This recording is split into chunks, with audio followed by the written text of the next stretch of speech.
Berkoff sur le vif, le réel enfonce la porte. Alors on change d'endroit. À Andermos, sur le bassin d'Arcachon, une affaire de squat prend une tournure inattendue. Après l'occupation illégale d'une maison, une garde à vue a été ordonnée. Mais est-ce pour autant une bonne nouvelle ? Alors c'est une histoire qui nous a vraiment, qui passe sur les réseaux sociaux, et franchement à chaque fois on se dit les bras m'en tombent, à chaque fois on se dit mais non, on le sait, c'est pas nouveau, ça va arrêter, on va faire des lois, on va faire quelque chose, on va changer les choses. Pas du tout, voilà.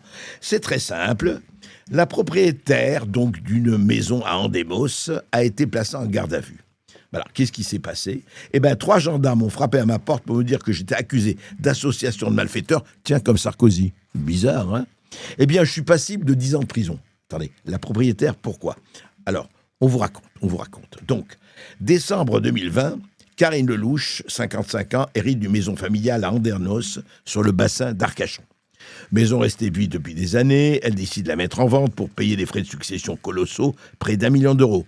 Là encore, frais de succession, excusez-moi, on fait une assise ici. Bravo, les frais de succession, la France, elle est recordman, maillot jaune. Il faut être maillot jaune quelque part, on est 35e en économie, 40e à l'éducation, 50e en industrie. Mais les droits de succession, attention, on y va, ça fait du fric là pour l'État, donc on y va. Alors voilà, elle devait payer d'1 million d'euros. Donc, mettons resté vide. En mars 2025, il n'y a pas longtemps, un squatteur s'installe dans la maison. Alors, elle porte plainte, la propriétaire. Plainte, huissier, appel au préfet, aucune expulsion n'est prononcée. Le 30 septembre 2025, tout bascule. Alors, évidemment, Karine est placée en garde à vue, soupçonnée d'avoir fait appel à des hommes de main pour déloger l'occupant illégal. Écoutez, franchement, on peut comprendre que quelqu'un, vous avez votre appartement, vous avez votre maison, quelqu'un l'occupe, quelqu'un qui vous appartient, vous êtes propriétaire légitime, quelqu'un l'occupe, veut pas en sortir. Rien à faire, on porte plainte, on va à la police, on demande rien. Alors, bon, on essaie d'avoir des gens pour le déloger. Eh bien, qu'est-ce qui s'est passé ? Le squatteur affirme avoir été agressé et obtient 3 jours d'interruption de travail. Donc, conséquence, la vente de la maison est bloquée, le promoteur initial se retire, un autre rachète finalement le bien avec une décote de 80 000 euros. C'est-à-dire Karine Lelouch, elle est propriétaire légitime, mais voilà, elle s'en sort complètement ravagée sous antidépresseurs. Et c'est elle qui est en garde à vue. Voilà. C'est-à-dire, effectivement, on peut se demander si la justice, encore une fois, et combien d'exemples on a eu là-dessus, protège plutôt les squatteurs ou plutôt les propriétaires. Non, mais c'est vrai. C'est vrai, c'est-à-dire que chacun d'entre nous qui a un appartement, qui a une maison, qui a quelque chose, je parle des propriétaires en France, 50% des Français sont propriétaires, ne l'oubliez jamais. Alors donc, on peut très bien avoir, on est parti en vacances, ou l'appartement est vide, etc., quelqu'un vient s'installer, et puis après, débrouillez-vous. Pas mal, hein ? Eh bien, je vais vous dire, en Espagne, ça se passe très autrement. Voilà, il y a l'Espagne, c'est à côté de nous, l'Espagne, au-delà des Pyrénées. Eh bien, il y a des entreprises qui s'appellent Anti-Occupas, qui se place, l'entreprise absolument légitime, officielle, qui se charge de déloger les squatteurs à la place de l'État, parce que l'État ne peut pas tout faire, effectivement. Regardez cette vidéo.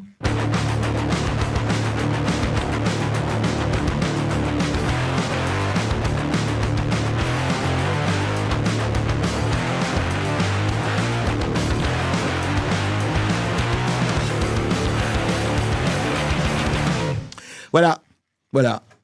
Dette sans bavure, etc. Alors, on ne peut pas faire ça, nous. On ne peut pas faire un anti-occupation. Voilà, c'est né il y a 10 ans, d'abord à Barcelone et à Madrid. Pourquoi ? Parce que, après la crise immobilière de 2008, il y avait des milliers de logements vides en Espagne, comme d'ailleurs en France, occupation illégale de plus en plus fréquente, et une justice trop lente à réagir. Voilà. Donc, ils ont fait, effectivement, des méthodes un peu musclées, des occupas, anti-occupas, voilà. Et alors, évidemment, on dit, mais oui, mais vous agissez hors du cadre légal. Effectivement, ce n'est pas... j'avais dit que c'était officiel. Évidemment que ce n'est pas officiel. Ils n'ont aucun pouvoir officiel, elles jouent sur la négociation et la pression psychologique. Mais il y a un vide juridique. un vide juridique. Voilà, vous comprenez, quand les gens se retrouvent, ils ne peuvent plus rien faire, eh ben, ils font appel à des sociétés, comme Karine a peut-être fait appel à des gens. Parce qu'il y a, en 2023 en Espagne, 17 000 plaintes pour occupation illégale. 17 000 plaintes, voilà. Donc, tournant législative, alors qu'est-ce qui s'est passé? Parce que les gens n'en pouvaient plus. En Espagne, ils ont créé la nouvelle loi anti-occupation en 2025. Les expulsions express peuvent se faire en 48 heures si l'occupation est signalée rapidement. En 48 heures, on vous le dit. Voilà. La justice peut statuer en moins de 15 jours et les propriétaires peuvent couper les services eau, électricité et gaz d'un logement squatté. Voilà, protéger le droit de propriété tout en gardant un filet social pour les cas de vulnérabilité réelle. Eh bien, écoutez, franchement, ce qui se fait en Espagne, on ne peut pas le faire en France. On ne peut pas l'organiser en France. On ne peut pas devenir ce qu'on devrait être. C'est extraordinaire. Pourquoi toutes ces choses-là, on a besoin de voir que ça se fait dans d'autres pays et nous, on attend. On a des déclarations. Mais oui, ça ne continuera pas comme ça. Nous allons faire. C'est formidable. C'est comme le sécurité. Il y a un sentiment d'insécurité. Le squatteur, c'est un sentiment anti-squatteur. Ça suffit. Retour au réel, s'il vous plaît. Et si ça ne vous plaît pas, eh ben, il y aura un retour réel de toute façon. Sur juste... Berkoff sur le vif. Le réel enfonce la porte. Il y avait une précision, je te laissais finir ta tirade parce que tu étais lancé. Mais justement, sur la France, comme tu en parlais, Karine a lancé une petite pétition sur Internet avec une idée très simple, qui a déjà recueilli 50 000 signatures. Mais pour éviter les squattages, elle disait tout simplement que les gens qui doivent avoir ouvrir un compteur d'eau ou un compteur électrique aient un contrat de location ou un contrat de bail ou un contrat de propriété. Parce qu'aujourd'hui, malheureusement, les compteurs peuvent être ouverts sans aucune vérification. Et juste avec ça, les gens vont peut-être pas rester longtemps dans les maisons parce que justement, s'ils n'ont pas d'eau, pas d'électricité, ils ne rentrent pas. Alex, si fonctionne, la machine l'électricité fonctionne, ils peuvent pas le couper. Non, mais c'est juste au moment de la mise en route. En fait, ils ont juste à appeler EDF pour mettre la mise en charge. Et ce que proposait Karine dans sa pétition, c'est de dire, pour cette mise en route du compteur électrique, demander un contrat de bail, pas juste faire sur la parole de la personne. Ah, d'accord. Ben oui, c'est peut-être un bon Tout début, simplement. Effectivement. Mais écoutez, on espère en tout cas mais Karine, elle, ça y est, elle a vendu son appartement, elle l'a vendu en décote. Ouais. Et c'est, franchement, encore une fois, c'est pas possible d'arriver au point que des milliers de cas comme celui de Karine se passent dans une espèce d'impuissance totale. Berkoff sur le vif. Le réel enfonce la porte. Alors, un événement qui n'aurait jamais dû se produire a quand même eu lieu en France, car l'exécution d'une mesure juridique n'a pas été appliquée. Un événement qui n'aurait jamais dû se produire, vous êtes optimiste, mon cher Alexandre. Ces événements se produisent de façon extrêmement récurrente et régulière. Alors c'est quoi? Eh bien c'est très simple. Un établissement scolaire, un jeune homme de 24 ans, situation irrégulière sur le territoire français sous OQTF. Attendez, là, il y a encore des OQTF en France? Il y a encore des obligations de quitter le territoire français qui n'ont pas été exécutées? Non, attendez. Mais nous avons le ministère de l'Intérieur, mais nous avons ces extraordinaires personnes qui sont là. Je suis sûr qu'avec M. Laurent Nunez, toutes les OQTF vont être exécutées. Aujourd'hui, c'est combien? 6%, 7% qui sont exécutés. Oui, mais ça va changer, vous allez voir, ça va changer. En attendant, donc ce jeune homme, 24 ans, en situation irrégulière sur le territoire, je le rappelle, comme un certain nombre de dizaines de milliers de gens, il venait de commencer un stage d'apprentissage il y a seulement 2 jours. Alors, je sais pas, ça c'est pas... Et donc, il est allé voir son proviseur et il a dit, dites donc, je voudrais être rémunéré pour le stage. Et le proviseur lui a dit, c'est pas possible tout de suite. Eh ben, il l'a giflé, le proviseur. Et il a dit, comment c'est pas possible tout de suite? Eh ben, il l'a giflé. Et l'agresseur a été placé en garde à vue. Voilà.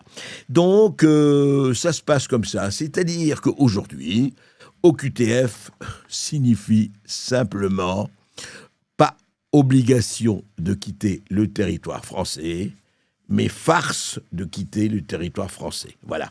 Donc, comme la paye intervient à la fin du mois du stage, il a eu à voir tout de suite. Le type s'est énervé, le jeune homme, et il a giflé le proviseur. Voilà, ça s'appelle quoi? Ça s'appelle, effectivement, ça s'appelle comment ça? Ça s'appelle une société sans sanction. sans sanction. Par exemple, vous dites comme ça n'a rien à voir. Hein. On attend peut-être que la patronne du Louvre est encore là, vous savez, est encore en poste, il n'y a pas de problème, elle n'a pas bougé. Elle n'a giflé personne. Elle a fait simplement une salle à manger au Louvre de 500 000 €. Bon, on n'a pas le temps de faire toutes les fenêtres, on n'a pas le temps de voir toutes les sécurités, on n'a pas le temps de voir toutes les caméras. Il y a des priorités dans la vie, bien sûr, bien sûr.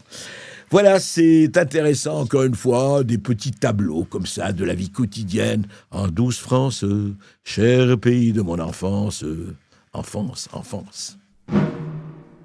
Berkoff sur le vif, le réel enfonce la porte. Alors, une étude publique de grande ampleur, de plus de 10 ans d'observation sur près de 18 000 enfants, est suivie en France. Des résultats qui interrogent nos habitudes de parents et d'éducateurs, et même notre façon de jouer. Alors, très intéressant, effectivement. L'étude ELF, pilotée par l'INED, l'Institut national d'éducation nationale, et l'INSERM, suit depuis 2011 près de 18 000 enfants français. Donc, c'est un document d'observation intéressant. Et voilà ce que France Inter en a parlé en mars dernier, et sur la manière dont les parents interviennent dans l'éducation de leurs enfants. Et qui doit intervenir le premier? Ce sont bien les parents. Écoutez. L'adulte qui intervient dans le jeu de son enfant le pousse sans le vouloir à reproduire des schémas genrés. Voilà, c'est ce que dit cette étude relayée par Le Monde. Parce que les papas, notamment, jouent plus volontiers au foot qu'à la poupée. Conséquence, les garçons qui bénéficient de tant de jeux avec leurs parents vont plus souvent que les autres aller vers des jeux dits de garçons. En revanche, cet article rappelle l'importance de l'imitation chez les enfants. Si je vois papa cuisiner, ça me donne envie de jouer à la dinette. Et oui, et voyez, et en fait, on sent un côté extrêmement, un peu indigné, pas extrêmement indigné, légèrement indigné. C'est vrai que les papas, ils jouent beaucoup plus, effectivement, à aller aux soldats ou aux jeux qu'à la poupée. Oui, il est temps que ça change. D'ailleurs, on va en parler très très longuement en seconde partie de l'émission, et restez avec nous parce que on va parler du genre et de la transition de genre. Et vous allez voir, c'est assez, j'allais dire dramatique, et plus que ça. Justement sur cette étude, en France, on a parlé d'une étude, mais il y a des chercheurs étrangers qui ont mené d'autres recherches. Est-ce que tu peux nous en dire plus? Parce que c'est rigolo, celle qu'on a sélectionnée. Tout à fait. Alors, donc, on voit, c'est-à-dire que ils disent en France, voilà ce qui se passe, mais la méta-analyse de 78 études menées entre 1977 et 2017, c'est-à-dire sur 50 ans, par la faculté d'éducation de l'université de Cambridge et la fondation Lego, apporte un tout autre éclairage. Par exemple, ils disent « Les enfants qui jouent régulièrement avec leur père dans les premières années développent une meilleure maîtrise de leurs émotions à long terme. » Ah bon? Ah oui, mais alors non, c'est ça, il faut pas... Non, il faut jouer à la poupée avec son père, et peut-être, disent les genrés, jouer au soldat avec sa mère, ou pas jouer au soldat du tout, d'ailleurs, vous savez, c'est pas bien, safe space. Et ça, c'est quoi? C'est-à-dire que, au fond, on veut aujourd'hui que les schémas, les modèles du père et de la mère changent complètement. Voilà. En fait, derrière ça, c'est quoi? Il y a plus de père et de mère. Il n'y a plus d'hommes et de femmes. Il y a papa 1, il y a parent 1 et parent 2. Voilà. On dit plus papa, maman. C'est fini, papa, maman. Ça n'existe pas. C'est complètement out of date. C'est old school. C'est suranné. C'est ringard absolu. Non. Il faut dire parent 1, parent 2. Puis surtout, il ne faut rien dire du tout. C'est ça qui est en train de se passer. Berkoff sur le vif, le réel enfonce la porte. Mais ça fait penser à la question suivante, est-ce que les médias du service public sur ce sujet sont neutres? Vraie question, Alexandre, est-ce qu'ils sont neutres? Mais n'oubliez jamais que Delphine Ernotte, la présidente de France Télévisions, a toujours dit « Nous voulons parler de la France telle qu'on voudrait qu'elle soit et non pas telle qu'elle est ». Phrase fondamentale et qui explique toute la politique de France Télévisions depuis d'ailleurs quelques années. Alors, par exemple, qu'est-ce qu'ils font pour ça? Eh bien, écoutez, c'est la suite de ce qu'on a dit, voilà. On a lancé, écriture inclusive, bien sûr, pour la montrer, Delphine Ernotte avec 4 salariés en 2019. L'association France.tv pour toutes. Alors, toutes, attention, il faut que vous appreniez à écrire. Alors, ça suffit, l'écriture, traditionnelle. Toutes, T-O-U, point, T-E-S, point. Et alors, qu'est-ce qu'elle fait, cette association? Voilà, c'est très simple. Le rédacteur en chef adjoint des émissions d'information du week-end sur France 3 le dit. En tant qu'éditeur de contenu, qui plus est du service public, qui plus est, c'est-à-dire notre argent, je le rappelle, comme ça, petit cochon de contribuable, nous avons un rôle, une mission éduquée. Jusqu'ici, bravo, très bien. La diversité n'est pas seulement une question de tolérance, c'est le respect de l'altérité, de toutes les différences de l'autre, dans le respect de la loi. Nous devons nous adresser à tous les publics et refléter l'image de la réalité sur toutes nos antennes, dans nos programmes et dans nos émissions d'information. Et alors, ça veut dire quoi? Eh bien, ça veut dire que vous allez écouter, voilà, le directeur de l'Observatoire du wokisme, Olivier Vial, l'a dit dans une vidéo en octobre, il y a quelques jours. Écoutez ce que disait Olivier Vial. Elle a aussi mis en place des formations obligatoires pour les salariés de France Télévisions, des formations faites par des associations militantes. Notamment, il y en a une qui consiste à apprendre aux salariés de France Télévisions quels sont les mots et les concepts LGBTQI pour être en capacité de les défendre à l'antenne ou dans les émissions. Voilà. LGBTQI pour les défendre à l'antenne et dans les émissions. Voilà. C'est bien parti tout cela, Alexandre. Effectivement, mais après, il n'y a pas que dans ces sujets-là. Il y a une nouvelle proposition de loi qui a été signée par des députés LFI. Elle fait beaucoup réagir dans l'hémicycle, mais aussi dans l'opinion. Absolument. Alors absolument, ça c'est très intéressant.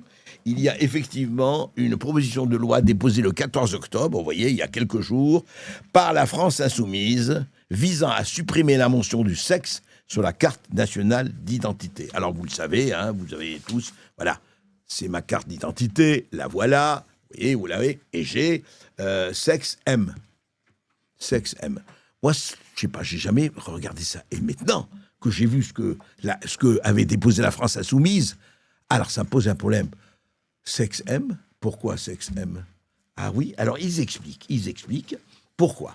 Donc, les 69 députés de la coalition LFI, NFP, France Insoumise, Nouveau Front Populaire. Voilà, qu'est-ce qu'il faut faire? Eh bien, ce texte est politique, c'est un choix politique de société. Car les signataires estiment que la mention du sexe est source de discrimination pour les personnes transgenres ou non-binaires.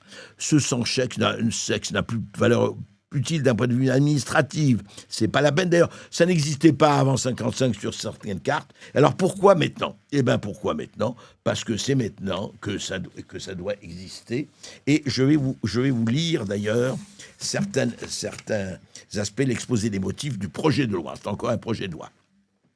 Écoutez-moi bien, ça devient intéressant. Alors je vais essayer de prendre une voix de prédicateur. Notre pays s'est construit sur une catégorisation binaire homme-femme, héritée d'un passé où les droits différaient selon le sexe. En effet, l'organisation sociale et juridique reposait sur l'autorité détenue par les hommes, excluant explicitement les femmes. Autrefois, être homme ou femme impliquait des droits différents et la mention du sexe à l'état civil servait à justifier ces inégalités, structurant ainsi l'accès aux droits et leur application dans la société. Bravo, on en a fini avec le patriarcat et c'est très bien. Donc, la mention du sexe a donc contribué, c'est toujours dans le projet de loi, à construire une différence sociale entre les femmes et les hommes. Vous voyez, alors, ah oui, il n'y a plus de différence. Attention, cette mention n'est pas nécessaire pour procéder à l'identification des personnes, puisque la mention du sexe sur les documents d'état civil ne reflète en rien l'apparence ou l'identité vécue d'une personne. Alors là, c'est très intéressant. C'est-à-dire qu'au fond, que je sois un homme ou une femme, quelque part, ne reflète en rien l'apparence ou l'identité. C'est vrai. C'est vrai, puisque aujourd'hui, un homme, une femme, c'est quoi? Un homme, c'est quoi? Un homme, c'est une femme avec un pénis. Et une femme, c'est quoi? Eh ben, c'est un homme avec une vulve. Voilà, par exemple. On va très loin, là, c'est très bien. Les citoyens devraient être libres. Alors là, c'est très intéressant. Les citoyens devraient être libres de choisir la manière dont ils souhaitent être identifiés sans que l'État ne leur impose une catégorisation fondée sur des critères biologiques ou sociaux. Voilà, c'est pas la peine, hein, on n'a pas besoin d'identifier.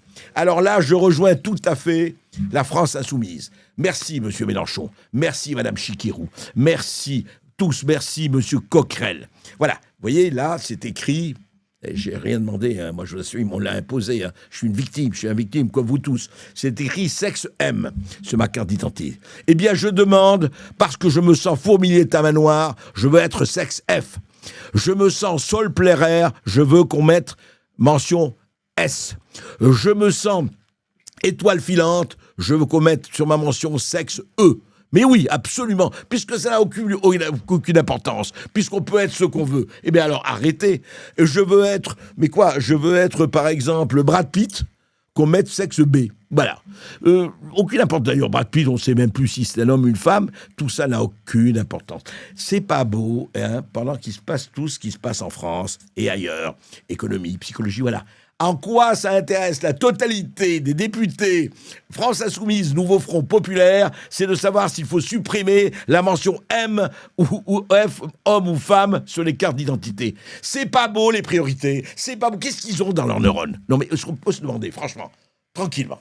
Ils ont quoi dans leur cerveau, là? Ils ont quoi? C'est ça, la priorité? Ce sont ça, les priorités dans ce pays?